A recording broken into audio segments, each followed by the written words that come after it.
Did you know that Poppy has many secrets hidden from us? Listen, I'm going to need you to trust me.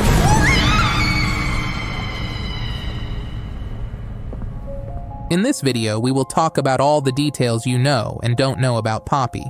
I have a few theories about who Poppy really is, and the latest one seems to be the most accurate.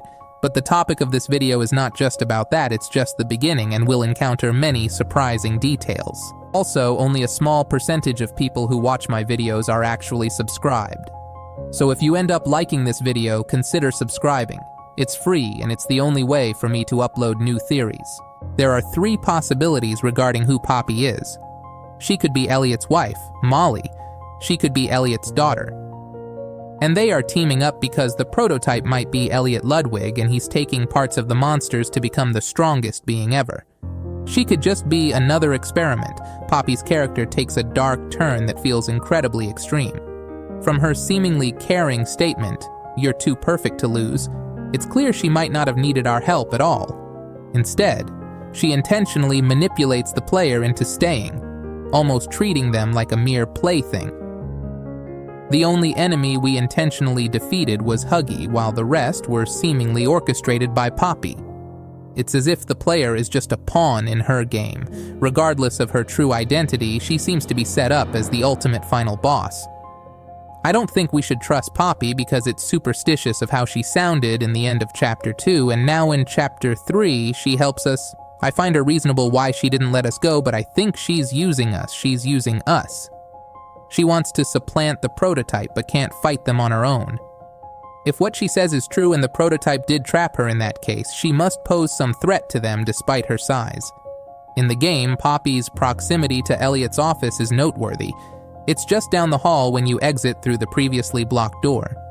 Even more intriguing is the key to Elliot's office, shaped like a poppy flower, suggesting Poppy had access to these keys. On a different note, why is Poppy affected by the red smoke, considering her hair smells like poppies? I would assume she would have some resistance to the gas.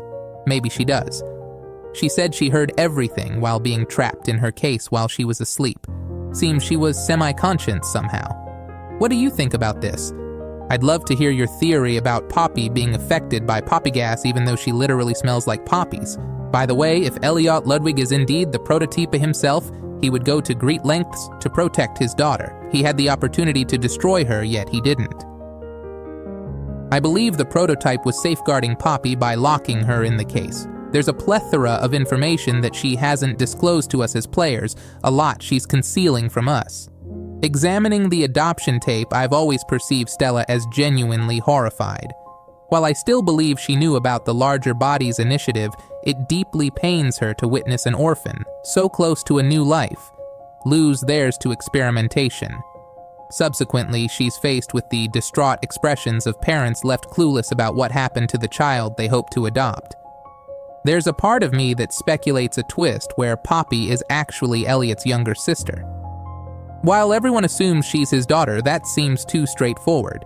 Perhaps his sister and her family were involved in an accident that profoundly affected him. It's possible his sister passed away, leaving behind orphaned children, which could explain his sudden passion for helping orphans. Well, maybe we're overthinking it. After all, Poppy is just Poppy, right? Considering all the information we've gathered, I wouldn't be surprised if Poppy ends up being the ultimate final boss in this journey. I strongly believe that Poppy and the prototype share a father-daughter connection. However, instead of obeying her father's orders, Poppy urges us to eliminate the prototype. She's grown weary of witnessing countless lives being experimented on and lost over the years, and she's determined to bring it to an end, even if it means sacrificing her own life in the process. In a way, she's akin to a reverse female Pinocchio.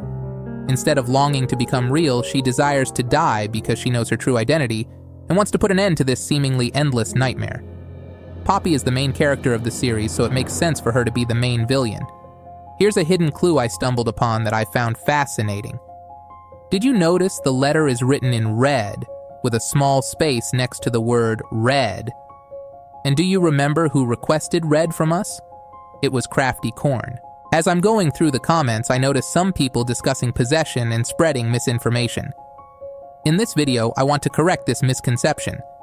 They aren't transferring souls. It's their brain and other body parts being manipulated.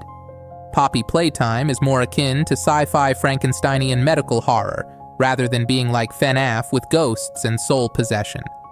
Poppy is leading the player through trial testing, defeating Huggy Wuggy, Mommy, and Catnap, proving that he is a capable subject for Prototype to transfer his consciousness back into a human body. You might be wondering, if Poppy is actively trying to eliminate the Prototype, why didn't he dispose of her when he was eliminating the other heretics?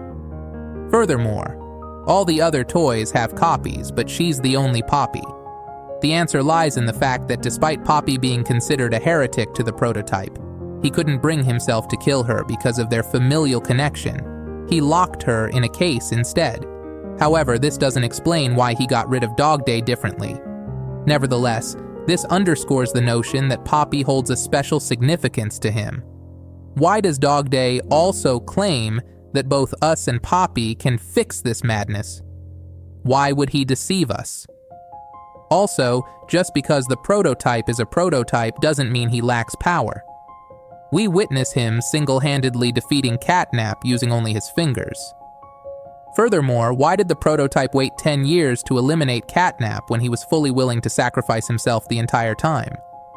Additionally, I'd assume Kissy jumping onto the moving elevator would cause some issues, due to her weight. There are a few potential explanations. Perhaps he was misled by Poppy. Maybe Poppy isn't lying after all. Anyone else think it's odd that Elliot's face is hidden in that tape? Maybe it's because he's already a living toy. Perhaps Missy was unaware of the situation and thus trusted Poppy. It's possible that Poppy and the Prototype are collaborating, and Poppy instructed him to retrieve Missy after we descended the elevator. Poppy may have been feigning concern for Missy, leading her to trust Poppy. This deception could be part of a larger plan for Poppy and the other monsters to deceive us into trusting them with our lives, potentially for their own sinister purposes, explaining how Poppy knew about Huggy and Mommy's demise, likely informed by the Prototype, her superior. Poppy's evident bitterness after we defeat Mommy in Chapter 2 could stem from her disappointment that Mommy didn't eliminate us as she had hoped. She even attempted to kill us on the train, but when that failed, she reverted to feigning concern once more. Perhaps Missy collaborated with Poppy, leading her to open the door for us in Chapter 2. It's evident that there's animosity between Poppy and the Prototype. Poppy likely held a dominant position among the toys in the past due to her connection to Ludwig, perhaps even serving as somewhat of a director of the BBI. However, when the Prototype rebelled against the company, Poppy's status may have been challenged. Despite this, the other toys didn't outright kill Poppy, possibly out of sentiment, or her existence may be crucial to the factory's functionality. Alternatively, the Prototype might have wanted to torment her for her involvement with Playtime Co. Given Poppy's former position, she likely had her own supporters, with Kissy being a prime example. However, after the Hour of Joy, many of her supporters were either consumed or went into hiding. The individual who wrote the letter to the player was likely a supporter of Poppy, hoping for her return to power and control of the factory. If Poppy were indeed working for the Prototype, she could have used Catnap to manipulate and consume the other toys with little consequence. However, she's actively hunting down and killing supporters of the Prototype. This suggests she's not aligned with him, but instead desires to regain control of the factory herself.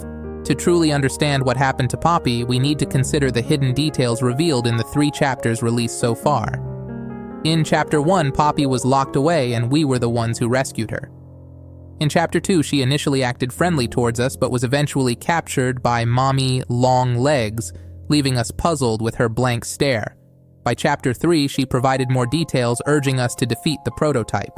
At the end of Chapter 3, we know Poppy's current situation, but we're unsure about Missy's fate since she was attacked, causing Poppy great distress.